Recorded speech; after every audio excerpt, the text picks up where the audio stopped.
1 Roi, chapitre 3. Salomon s'allia par mariage avec Pharaon, roi d'Égypte. Il prit pour femme la fille de Pharaon, et il l'amena dans la ville de David, jusqu'à ce qu'il eût achevé de bâtir sa maison, la maison de l'Éternel, et le mur d'enceinte de Jérusalem. Le peuple ne sacrifiait que sur les hauts lieux, car jusqu'à cette époque il n'avait point été bâti de maison au nom de l'Éternel. Salomon aimait l'Éternel, et suivait les coutumes de David, son père. Seulement c'était sur les hauts lieux qu'il offrait des sacrifices et des parfums. Le roi se rendit à Gabaon pour y sacrifier, car c'était le principal des hauts lieux. Salomon offrit 1000 holocaustes sur l'autel. À Gabaon, l'Éternel apparut en songe à Salomon pendant la nuit, et Dieu lui dit, « Demande ce que tu veux que je te donne. » Salomon répondit, « Tu as traité avec une grande bienveillance ton serviteur David, mon père, parce qu'il marchait en ta présence dans la fidélité, dans la justice et dans la droiture de cœur envers toi. Tu lui as conservé cette grande bienveillance, et tu lui as donné un fils qui est assis sur son trône, comme on le voit aujourd'hui.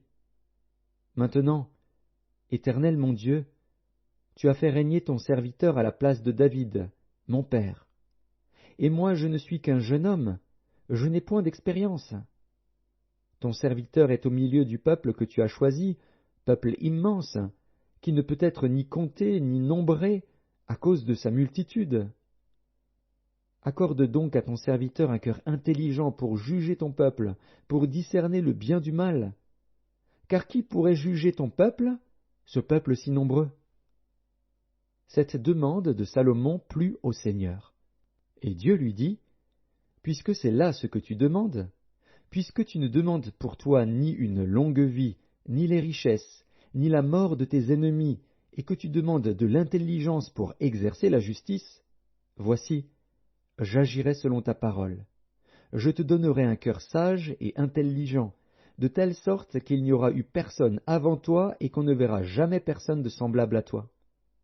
Je te donnerai, en outre, ce que tu n'as pas demandé, des richesses et de la gloire, de telle sorte qu'il n'y aura pendant toute ta vie aucun roi qui soit ton pareil.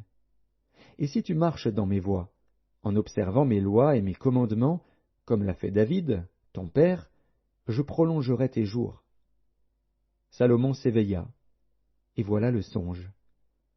Salomon revint à Jérusalem et se présenta devant l'arche de l'alliance de l'Éternel.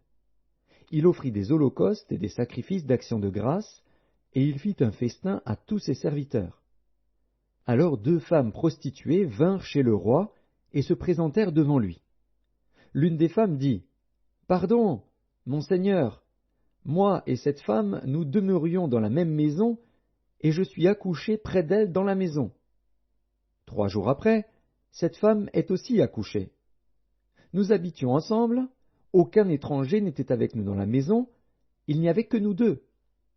Le fils de cette femme est mort pendant la nuit, parce qu'elle s'était couchée sur lui. Elle s'est levée au milieu de la nuit, elle a pris mon fils à mes côtés tandis que ta servante dormait, et elle l'a couché dans son sein. Et son fils qui était mort, elle l'a couché dans mon sein. Le matin, je me suis levé pour allaiter mon fils, et voici, il était mort. Je l'ai regardé attentivement le matin, et voici, ce n'était pas mon fils que j'avais enfanté. L'autre femme dit, « Au contraire, c'est mon fils qui est vivant, et c'est ton fils qui est mort. » Mais la première répliqua, « Nullement, c'est ton fils qui est mort, et c'est mon fils qui est vivant. » C'est ainsi qu'elles parlèrent devant le roi.